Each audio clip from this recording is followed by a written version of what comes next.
it is your buddy, Peace and Harmony with you here today. Much love going out to all the beautiful, empowered harmonizers.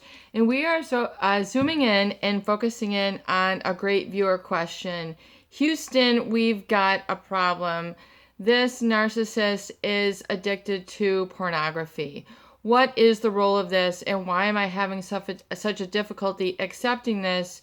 And why can't people who know about this, why can't they speak up? Why don't they think this is strange, odd? Why is this so accepted or just looked over? But before we get started, I want to give a huge shout out to those of you who have recently donated to the channel. Whoop whoop, we have Wisconsin in the house. Thank you so much for your recent donations and contributions to the channel. So good to hear from you and see your strides and growing and your breaking through awareness. And so proud of you that you keep on keeping on, toeing the line, keeping some skin in the game, and really utilizing and enforcing the tools here.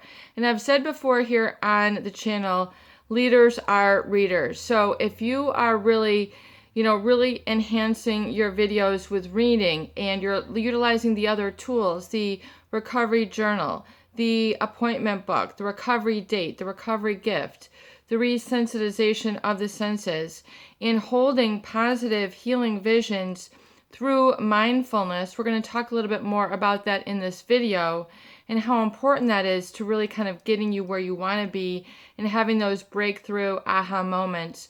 You'll really begin to exponentially increase the rate of your healing and no longer feel the temptation, the seduction of being seduced back into the quote-unquote visceral or physical attractiveness or a feeling of a loss in this relationship. And actually, you'll be able to see the flip side, that actually you and your life currently are much more attractive and coveted actually by these individuals who are malignant, narcissistic, or psychopaths. So it's really kind of the other flip side. So thank you so much for your donations. It really helps me keep inspired. So once again, thank you so much. And for viewers who definitely want to contribute or feel you want to give back, if the channel has been a positive influence, absolutely positively, you can donate to the Peace and Harmony channel. There is a little PayPal donate now button on the About page. Absolutely. So it would be great to hear from you. So we're zooming in and focusing in once again on maybe a sensitive topic. Maybe it relates to you, maybe it doesn't. Or maybe you can see just sort of a similar sublimation or substitution that the narcissist or a psychopath might use in your life. And that is, Houston, we've got a problem. This narcissist, this love of mine, this individual, this spouse, this family member has a porn addiction. So when you see, this, it has become rampant in today's society. The hookup culture, particularly that in Miami, particularly of the U.S. youth, where they think that this Tinder, who within 20 feet of you wants to hook up, and is that okay? Where you just sort of give into this visceral appetite pleasure, which should really be understood and taught in practice as the more sacred part of you, the most intimate part of you. Why would you go selling this like a commodity, like a milkshake out on the street? Why should your body, which is your temple, be objectified as just a sex object? Where people are doing it several times a day. It's just, it has no meaning. There's been all sorts of, problems with this, with drinking and people taking the date drug and not remembering if this really happened. So it really starts to cross a fine line in terms of what people kind of wake up and know what has happened. So there's this pervasiveness in the culture. And then, of course, the wide availability of this. It's no longer, do you have a magazine tucked under your pillowcase, under your bed, etc. It now has this widespread access. You don't have to go through the shame of, going up to a bookstore clerk and, handing them this magazine, or, trying to get, something delivered in a brown paper bag, package.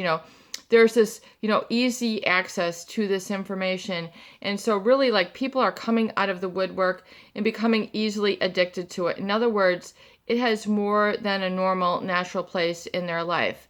They are utilizing this, and they could either be hiding their addiction or can be out in the open. But this unequivocally, without a doubt, to a narcissist, and the role that this plays is kind of a proliferation or a pouring forth of their inner fantasy life. In other words, it's a substitute, it's a sublimation, like Freud and his book on, he's the father of psychoanalysis. He talks very much about sublimation, or, it's a substitution. So sublimation means when you're replacing one thing for another, but you're replacing one healthy thing for another unhealthy vice. In other words, it's taking kind of a perversion, a deviance. It's playing out in a socially unacceptable and really not understood by the psyche of that individual. So it is becoming a substitute for the real thing. So we all know that the covert narcissist and the psychopath, they tend to have very grandiose entitlement feelings. In other words, they think they are the SHIT. And so they feel that they have a sense of entitlement, or that they're living from a grandiose, inflated sense of themselves, that they are, all this in a bag of chips, and that this is part of, their illusion is real to them. Even though you can unequivocally see, this person hasn't been signed on, by, this huge band. They're, they're not this and this business person. They're not in this and this musician, but they talk a big game. They've got a big hat, no cattle. And so they're living an illusion. They're not living the dream. They're not living the good life. They're living up here, and none of it has anything to do with reality, because they're not comfortable with reality. To be humble, to be content, to be, content with, the income that you're making, who you are, what you look like, and then being able to accept that in others becomes perverted or deviated. So they're living in the illusion. And they're not able to separate themselves from this fantasy life that they indulge in. And so it is to take a substitute from the fact that they're not able to keep together the real thing, i.e. commitment, i.e. comfortable with themselves and becoming more closer in an intimate manner versus a hyper-sexualized manner, where they then have a tendency to then over-objectify or conditionalize the relationships and the people that they're in. In other words, there's this big qualification list. 38, 26, 38. She's a brick house. This person who has to have, this plastic hair, this plastic skin, this plastic body. The man with, the booming chest with, the chest hair, whatever it is. This can be for males and females. So it's for them to feel that they have all these qualifications, which are built up as an illusion in their mind, with which they are holding their mate to. So oftentimes these are very unrealistic standards. They're gonna be a millionaire. They're going to do this and this. They're going to have this and this business. They're going to have all the free time in the world. They're going to look like this, and they're just kind of talking from an arrogance, or they have this fantasy.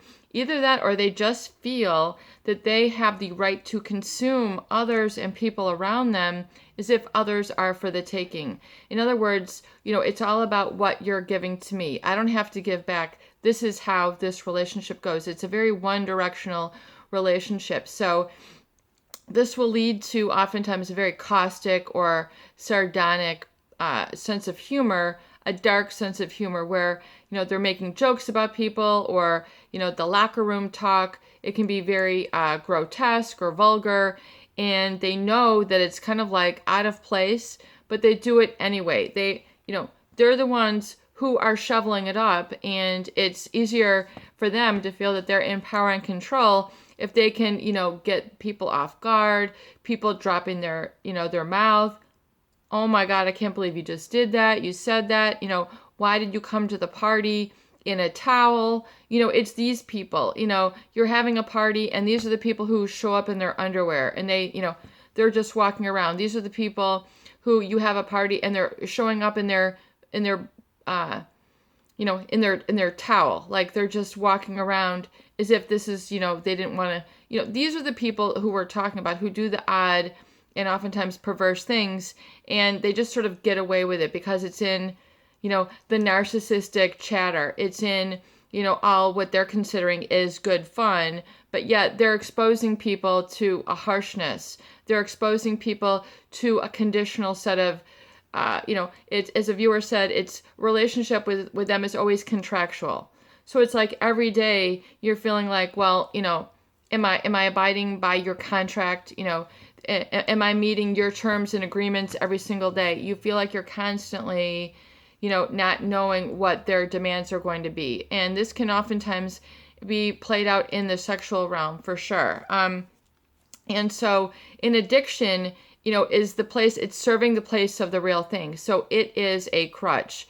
And a crutch does not a strong person make. So even though they might brag, about their conquest, their porn collection, this and this, don't be seduced. Don't be tempted.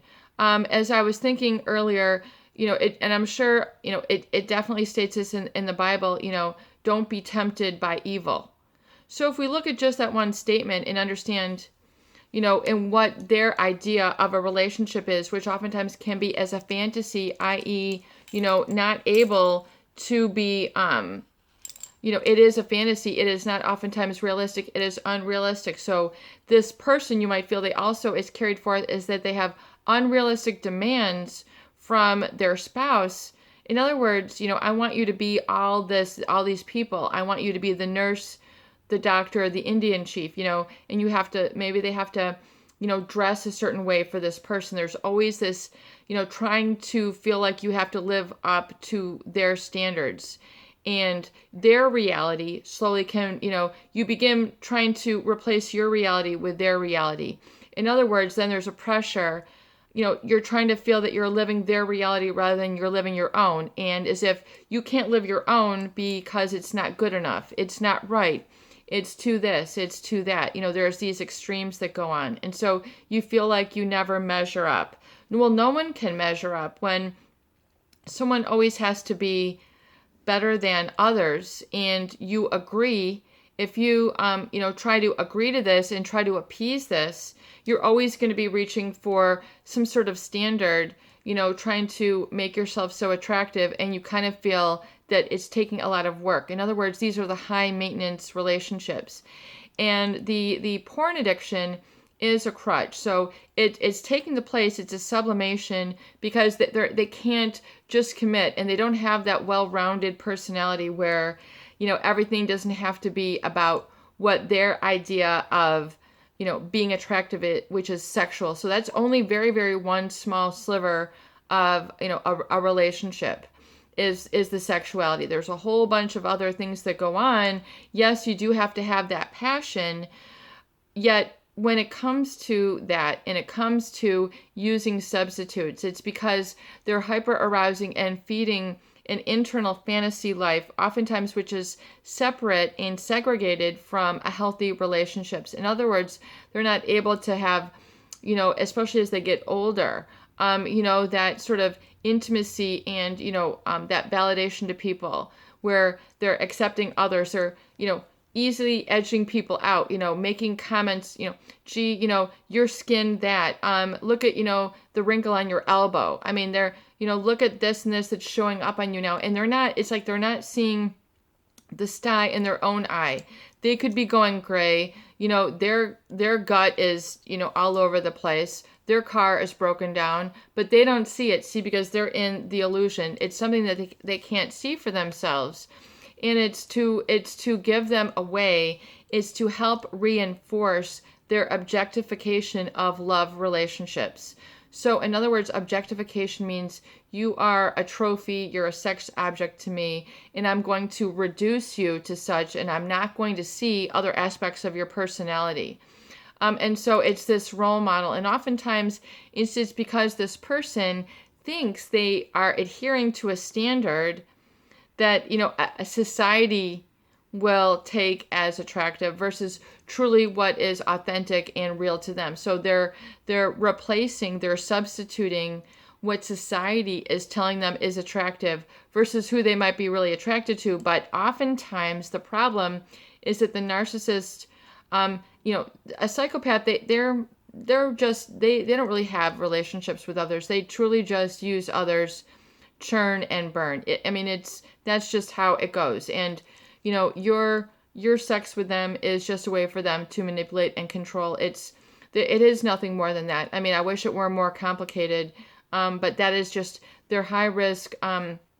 Promiscuous behavior is really just to see what they can get away with, and it gives them this dopamine rush. So to see, if they're pushing the envelope, pushing the bounds, and they're just seeing what they can get away with. It's just like the alcoholic who is still in their drinking, and they're just seeing what they can get away with. The drinking in the morning, the drinking in their coffee. They can't get by without it. It's a crutch. And oftentimes they're not really happy with their intoxicated, out of control state, but they don't know how to stop it. And then if their identity is tied up and intertwined with, well, I'm, the cool guy who is always drink and I can hold my bourbon. Like, it's becoming this machismo. It's not real. You don't show, the guy throwing up behind the dumpster, throwing up, and being sick and hungover doesn't a man make. Or the woman with the champagne, and, is trying to make her more feminine or more attractive, or, the social gal, the party gal, whatever it is, it's intertwined with that addiction is a crutch. It's not showing you the fact that this person feels sick, they're not getting their nutrition, they can't pay their bills, their relationships, they've embarrassed themselves, and so it is a crutch. So in other words, it's a way to prop them up because they can't have the real thing. And yet they don't have the tools to understand that maybe they're not good enough. So they feel in their mind that at least they're meeting society's expectations of what a cool guy, a cool gal will be into.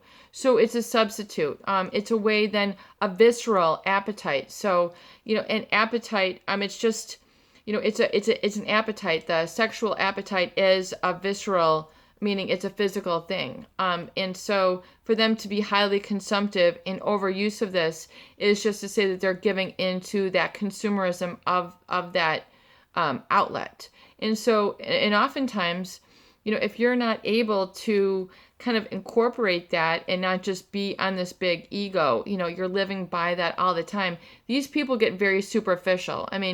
They're really kind of, a lot of people have said, as they get to see, they have a shallowness of character. And after a while, you're not really laughing at their jokes just to please them. You're not clinging the glances with them just to be like, oh, I fit in. You're no longer acquiescing to their reality. You're like, you know what? That's really superficial. That, haven't you grown out of that? That's really kind of, when you look at it, it's really kind of an unattractive crutch. And some people grow out of it gracefully. Some people don't. But oftentimes those people who are still buying into acquiescing to their reality, in other words, they're still playing the game. They're still ha ha ha laughing with these individuals, or they're still married, they might let it go. And they don't see how they're really kind of being cheated on. They've reduced their standards in order to keep they're like, oh, well, and they've made excuses to themselves, and then they tend to enable it. So the addiction is a way to fulfill that visceral need and not have healthy outlets for it. So really, healthiness, when we talk about that, it's a way to really transform those lower, animal needs into the higher works of art, business. It's to channel it into other areas. So it takes on kind of a higher, more sophisticated, more complex refinement. It's so to stay stuck in that realm, it might be unhealthy. Now, everything in moderation, whether what you do behind closed doors, that's not my business, and I'm not going to have an opinion either way. But if it's causing you difficulty, or if it's causing you to live a lie, and it's clearly taking up an unhealthy place in your life, or, and then how you treat others, you treat the waiter, you treat the waitress, you only are, you're, if you're indulging in that fantasy life, it's kind of like you're out of reach. People feel like, they can just, you can run away, but you can't hide. And these people are very much just on the run a lot of times. And so, on the run in relationships. And,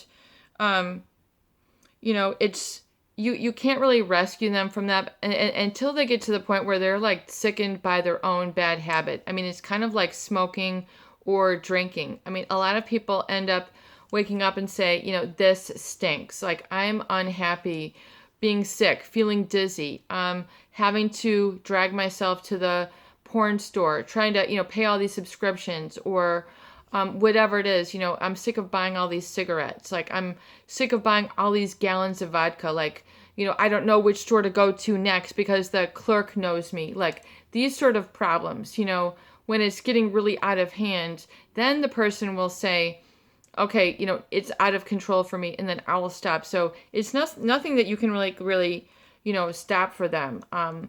And so, yes, it tends to cause them in their everyday then discussions, walks of life, and their identity, where you can kind of feel their very objectification. They think it's all in that physicality. They're not getting the inner life. They don't have that inner spirit.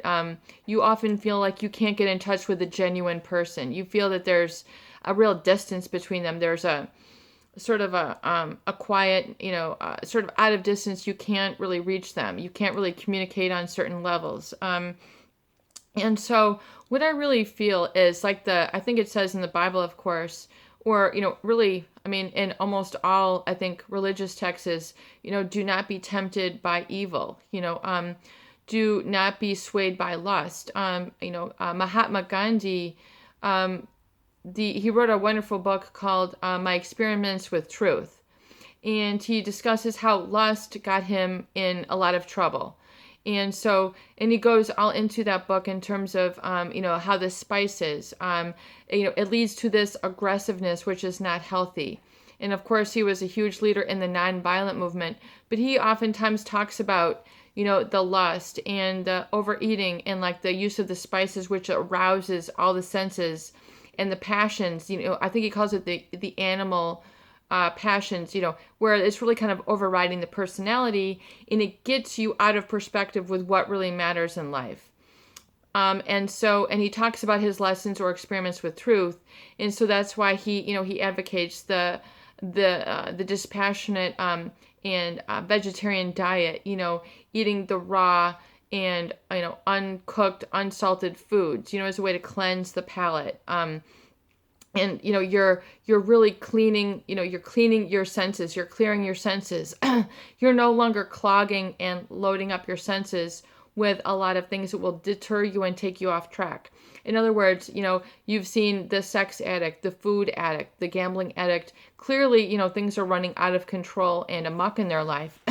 But oftentimes they're so into the satisfaction of those visceral, physiological, now neurochemically addicted needs that they can't, get by without it. It becomes a crutch. It becomes a substitute. And so that's why it's so important for you to have your own experiments with truth, and don't feel like you have to live someone else's reality. Live your own reality. Do you and come into a peaceful body for a change. I love that statement. Do you today. I'm just going to do me today. And you don't have to do others. I mean, and that's even in a funny sense, and so it's just like, do you today. Take care of you. Come inside a peaceful, relaxed body. Don't live by your society standards and how you tell you should look, what you should eat, what you should drink. You should drink coffee to this extent. You should buy, these drinks. You should have this nightlife. You should be eating this fast food. I mean, you have to be very careful and really think for yourself. So Gandhi's experiments with truth, he even talks about, how to, really cut out of the meat products. The certain spices that will tend to inflame that aggressiveness or that animal spirit. And you'll really cleanse that out so you're not feeling run by those energies. And when you cleanse your palate, you'll find that you have a lot more energy and, what's known as karma-free food. So when you try that, if you have found that, the karma-free foods, i.e. the vegan or the plant-based diet, you'll find that you have a really different perspective on life. It will adjust your well-being as well, because the body is not meant to really be overloaded with too many spices, too many sugars, too many fats, too many animal products. You see a lot of the, artery clogging as a result. It'll show up in your health tests. So, and so as I say, do not be tempted, but attempt to maintain that positive, healthy vision of yourself. And so as a good tool, do not be tempted, but attempt to maintain. So at least try. Don't give in to the temptation, because the temptation will make you weak. Realize that if you're feeling tempted or drawn back or into the chaos and all that, animal spirit that is not so attractive, it's actually very superficial. Attempt meaning try, give yourself some effort. And what I would highly recommend, very effective, is holding, if you're having trouble kind of getting through some negative feelings. I apologize, I have an itch on my eye. Oh my goodness. My eye really itches. And so attempt, a very important tool I feel, which is a real internal strengthening exercise, is to get into a meditative, mindful position where you're seated or in quiet, and you're just holding in your mind's eye a very positive vision of either what you feel is kind of an angelic presence, or a bright white light, or a positive feeling, a positive visceral feeling, what you feel is kind of radiate, or what you feel is your strength or your higher self, or your the infinite intelligence, however you want to call it. I mean, get a feeling of what the source of the light is for you. And if you can keep that in your mind's eye, even if it takes on the shape of a bright white light, or in the shape of a bright white, angel that's lit up, or, and then, hold that vision in your mind's eye that you are calling forth that higher energy, and then allowing your mind's eye to really stay focused on that. And then align yourself with that energy and hold that focus in your mind's eye for as long as you can. If it's 30 seconds, 1 minute, 5 minutes, sit with that and do that exercise. It's very important for you to also hold in your mind's eye just a feeling of the ideal you, the balanced life that you want to have, and that get that energy that you want about you and how you want to look, feel, behave, your lifestyle, your litmus test, the balance of life, the discipline. Have that known to yourself. And if you don't know it, get into awareness of what that is for you. So it might be just, stopping the ruminations, or, reducing the amount of depression, or feeling that you're being held back, or that you're, reducing the paranoia. So it can be a reduction of something, and then an addition or enhancing of something. So a direction definitely that you want to go.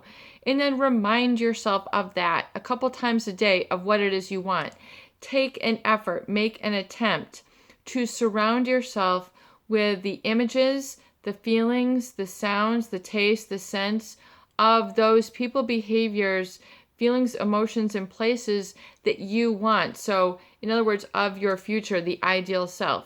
It might be to be more spiritual. It might be to be more professional. It might be to be wealthier. It might be to be more carefree. It might be to be less black and white, less rigid. So, and seeing a story of yourself moving forward that is emanating and indicative of those qualities.